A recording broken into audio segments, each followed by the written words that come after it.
Your father said it's fine, my mother continued casually, like she was announcing a dinner reservation. We'll arrive tomorrow morning. I stared at the ocean outside the glass wall of my brand new beach house. The first night. The first quiet moment I had allowed myself in years. Hi everyone, my name is Claire. That house wasn't just a purchase. It was an escape. 3 weeks earlier, I had walked out of the corporate office that had consumed a decade of my life. 60-hour weeks. Panic attacks. Nights staring at spreadsheets until sunrise. I sold my condo, packed my car, and drove straight to the coast. No announcements. No explanations. Just distance. Now the waves rolled calmly across the sand while my mother filled the silence through my phone. We'll need the bigger bedroom, she added. Your father's back still hurts. My grip tightened on the phone. You're moving in? I asked. Well, obviously, she replied. Family helps family. I looked around the house again. The soft wood floors. The quiet kitchen. The peace I had finally bought. If you don't like it, she said sweetly, you can find somewhere else. My hands started shaking, but my voice stayed calm. That's fine, I said. Then I hung up and started preparing their surprise. I didn't sleep much that night, not because I was angry, because I was planning. The sound of the ocean filled the house while I sat at the kitchen island with my laptop open and a notebook beside it. My parents had always believed something about me, that I would eventually give in. That if they pushed hard enough, guilt would make me surrender whatever I had built. It had worked for years, but this house wasn't something I inherited. It wasn't something they helped me buy. It was something I earned after 10 years of exhaustion and quiet sacrifices they never noticed. And I had no intention of losing it the first night I owned it. At 6:40 a.m., I made the first call. Good morning, my lawyer answered. I need a rental agreement drafted, I said calmly. For who? My parents. There was a brief pause. What kind of agreement? The kind that protects the property owner. By 8:15 a.m., the paperwork was finished. Lease terms. Security deposit. Clear eviction clause. I printed the document and placed it neatly on the kitchen counter. At 9:03 a.m., a car pulled into the driveway. My parents stepped out like they already owned the place. My mother opened the door without knocking. Good, she said, walking inside. Then she saw the papers waiting on the counter. What's this? My mother asked, picking up the top page. My dad walked past her and immediately headed toward the hallway. Which room is ours? He asked casually. The guest room, I replied. Mom scanned the document, her smile fading. This says rental agreement. Yes. Her head snapped up. You're joking. No. Dad stopped walking. Claire, we're not tenants, he said. I leaned calmly against the kitchen counter. You are if you're living here. Mom dropped the paper like it was offensive. You don't charge family rent. You don't take someone's house either. Dad crossed his arms. Your mother explained the situation. Yes, I said. She did. And that's why the paperwork exists. Mom laughed sharply. You seriously expect us to pay to live in your house? No, I corrected. I expect you to respect it. She slid the papers back toward me. This is ridiculous. That's fine, I said. Dad frowned. What does that mean? It means you don't have to sign. Mom smirked again, thinking she had won. Good, she said. We won't. I nodded once. Then you won't be staying. The silence that followed was heavy, because for the first time in my life, my parents realized something. They weren't in control anymore. My mother stared at me like I had just spoken a foreign language. Excuse me, she said slowly. You heard me, I replied calmly. Dad stepped forward. Claire, this isn't how families behave. I folded my hands on the counter. Moving into someone's house without asking isn't either. Mom shook her head. You're being dramatic again. That word again. Dramatic. The same label they used every time I refused to quietly accept their decisions. Dad, tried a softer tone.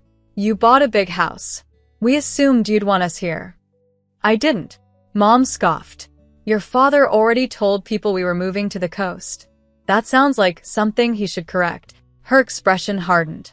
You wouldn't throw your parents out. I'm not throwing you out, I said. You arrived uninvited. Dad glanced around the house. You wouldn't really make us leave. I walked over to the front door and opened it. The ocean breeze rushed inside. You're welcome to stay, I said. They both relaxed slightly. Then I finished the sentence. After signing the lease. Mom's mouth fell open. You're unbelievable. I shrugged lightly. No, I replied. I'm finally clear. My mother picked up the lease again like it might change if she stared hard enough. $2,000 a month? She said sharply. It's a beach house, I replied. That's absurd. It's market rate. Dad shook his head. You're charging your parents rent in a house you barely use. I live here. You just bought it, Mom snapped.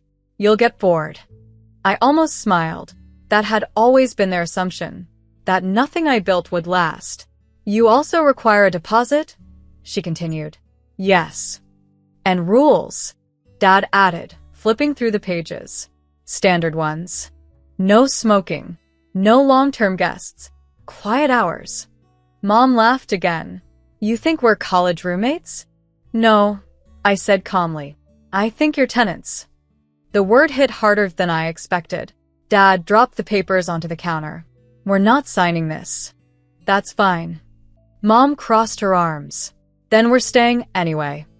I walked over to the small folder sitting beside the coffee maker. What's that? Dad asked. Proof of ownership, I said. And a call log.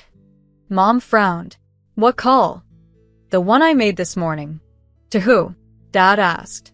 I looked toward the driveway where the black SUV had just turned in. Property management, I replied. Right on schedule. Someone knocked on the door.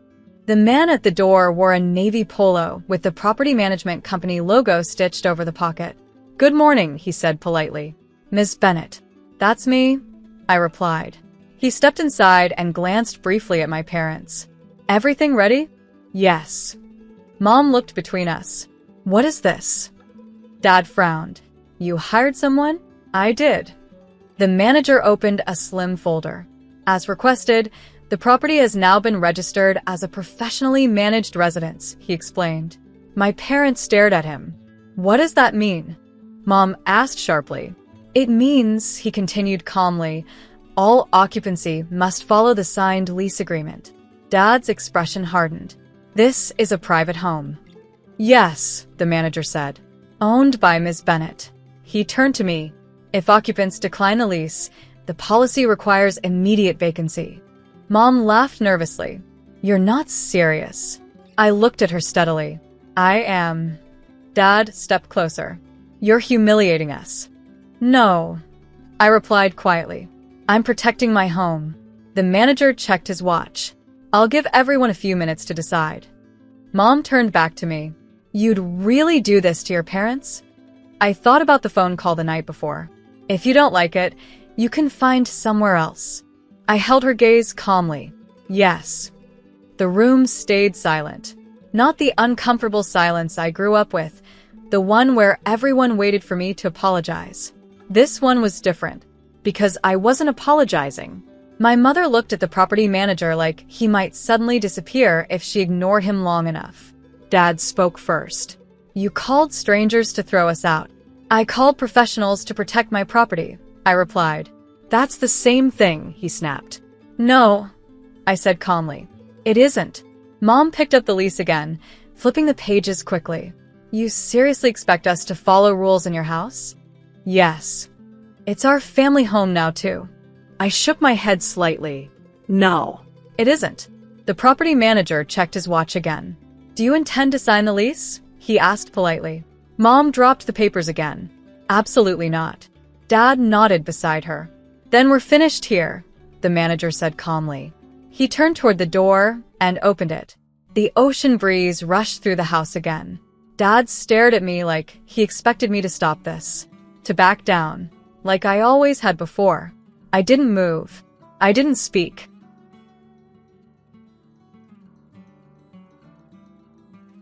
My parents stood there a moment longer, waiting for me to crack. I didn't. Dad finally picked up the car keys from the counter. This is unbelievable, he muttered. Mom looked at me one last time. You'll regret treating your parents like strangers. I thought about that carefully, because for most of my life, I had treated them like authorities, like people who automatically deserve space in whatever I built. But standing in my quiet beach house, with the sound of waves rolling against the shore, something felt different. No, I said calmly. I'll regret letting people take what I worked for. Dad opened the door. Mom followed him out without another word. The car engine started a moment later. I watched from the window as they backed down the driveway and disappeared down the coastal road. The property manager closed his folder. Everything handled professionally, he said. Thank you, I replied. He left shortly after. When the door shut behind him, the house became quiet again. Peaceful. The same quiet I had hoped for the night I bought it. I walked onto the balcony and looked out at the ocean. Sometimes protecting your life means disappointing people who expected to control it.